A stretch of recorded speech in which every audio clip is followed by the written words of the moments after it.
ત્રણ ગુજરાતી ફિલ્મો થિયેટરમાં આવી છે, રહસ્યમ, અઘરું છે યાર અને કલાપી. રહસ્યમ ફિલ્મ મેં 4-5 દિવસ પહેલા જ જોઈ લીધી હતી, કેમ કે એક ટ્રાયલ સ્ક્રીનિંગ ની અંદર મને ઇન્વાઇટ કર્યો હતો. ફિલ્મ રહસ્યમની વાત કરું તો ભાઈ ટીઝર મને ગમ્યું હતું. ટ્રેલર ની અંદર થોડું લાઉડ લાગ્યું હતું, થોડો ડાયલોગ ડિલિવરીમાં પણ પ્રોબ્લેમ લાગી હતી. ફિલ્મની વાત કરું ને, 1 કલાક અને 48 મિનિટની ફિલ્મ છે. એ સર્ટિફિકેટ છે, એટલે ફેમિલી સાથે જોવામાં ધ્યાન રાખજો. મહેરબાની કરીને બાળકોને તો લઈને બિલકુલ ના જતા, કેમ કે ફિલ્મની અંદર ચરસ, ગાંજો, દારૂ એ બધું તો પીવાઈ જ રહ્યું છે.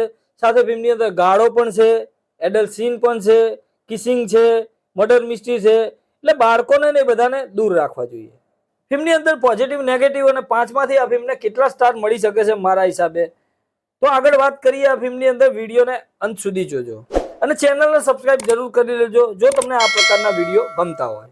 ફિલ્મના ડિરેક્ટર આસિફ સિલાવત દ્વારા એક પ્રયાસ કરવામાં આવે છે કે આ પ્રકારનો બોલ્ડ અને ડાર્ક વિષય ગુજરાતી સિનેમાની અંદર બને તો દર્શકો તરફથી શું રિસ્પોન્સ હશે. ફિલ્મના પોઝિટિવ પાસાની વાત કરું તો ફિલ્મની અંદર પોઝિટિવ છે સિનેમેટોગ્રાફી, ખાસ કરીને ઉત્તરાખંડના લોકેશન છે. વિઝ્યુઅલી આ ફિલ્મ સુંદર રીતે આપણને પડદા ઉપર દેખાય છે. નાઇટના સીન હોય કે દિવસના સીન હોય, જે ઉત્તરાખંડની વાદીઓના જે સીન લીધેલા છે એ પણ આપણને જોવાની મજા આવે છે. આ ફિલ્મની અંદર અમુક કેરેક્ટર છાપ જરૂર છોડી જાય છે, એ ખરેખર ગજબનો ઇમ્પેક્ટ પાડે છે. સૌથી મોટો પોઝિટિવ હોય ને આ ફિલ્મનો તો એનો ક્લાઇમેક્સ છે. ભાઈ સાહેબ, જે રીતે ક્લાઇમેક્સ એનો બતાવવામાં આવે છે ને, શોક રહી જવાય છે કે આ પ્રકારના વિકૃત માણસ પણ દુનિયામાં એક્સિસ્ટ કરે છે ખરેખર.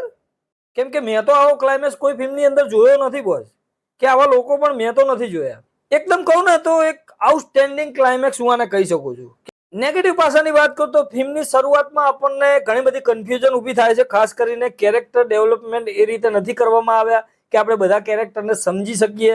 જેમ જેમ ફિલ્મ આગળ વધે છે એમ આપણે સમજમાં આવતું જાય છે, પણ જે ફિલ્મની અંદર ચાલી રહ્યું છે ને એ આપણને એટલું બધું આમ પકડીને નથી રાખતું. મતલબ એટલું પ્રેઝન્ટેશન એટલું જબરજસ્ત કે ધારદાર નથી, અથવા તો આપણને એ જોડાણ નથી થઈ રહ્યું એ કેરેક્ટરો સાથે, એ ફિલ્મ સાથે, કે હવે આપણે જાણવાની ઈચ્છા થાય કે ફિલ્મની અંદર શું થશે.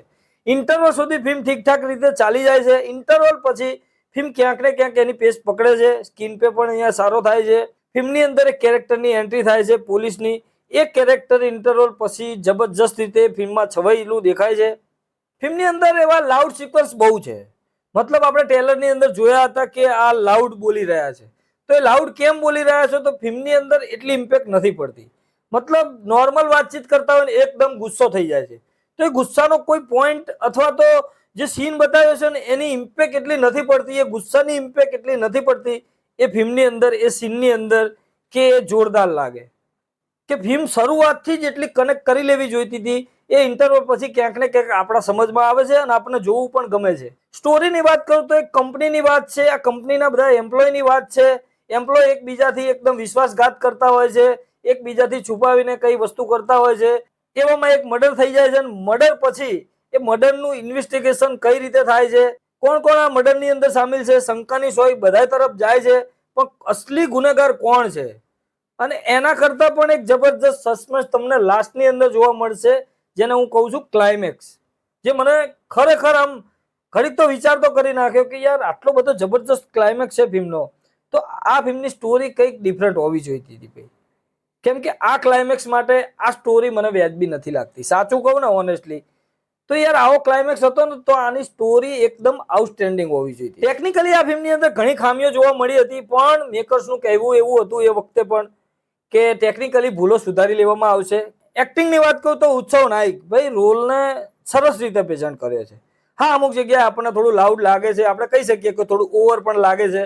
ફૂલ ફ્લેજર રોલ છે આ ફિલ્મની અંદર, કેમ કે અત્યાર સુધી આપણે સાઇડ કેરેક્ટરમાં જોયા છે, પણ જે રીતે ફિલ્મની અંદર એક ડાયલોગ ડિલિવરી અને એક્ટિંગ કરી છે એ સારી રીતે કરી છે. બીજા એક કેરેક્ટરની વાત કરું, પોલીસનું કેરેક્ટર છે, પણ ભાઈ જે ઇમ્પેક્ટ આપી છે ને ફિલ્મની અંદર બહુ જબરજસ્ત. એમની ડાયલોગ ડિલિવરી જબરજસ્ત છે.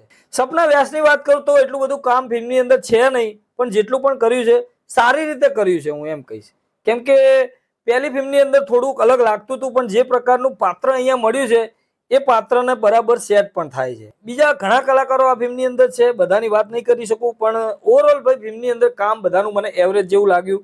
એટલું બધું કોઈ આમ હાર્ટ ટચિંગ કે આમ ઇમ્પેક્ટ છોડી જાય એવું પાત્ર મને નથી લાગ્યું. ઓવરઓલ આ ફિલ્મની વાત કરું તો પોઝિટિવ નેગેટિવ જોતા હું આ ફિલ્મને એક એવરેજ પ્રકારની ફિલ્મ કહીશ, કેમ કે મને ફર્સ્ટ હાફની અંદર બિલકુલ નથી મજા આવી, પણ સેકન્ડ હાફની અંદર ક્યાંક ને ક્યાંક સારું બતાવ્યું છે. ખાસ કઈ એટલી બધી એકદમ થર્ડ ક્લાસ નથી લાગી.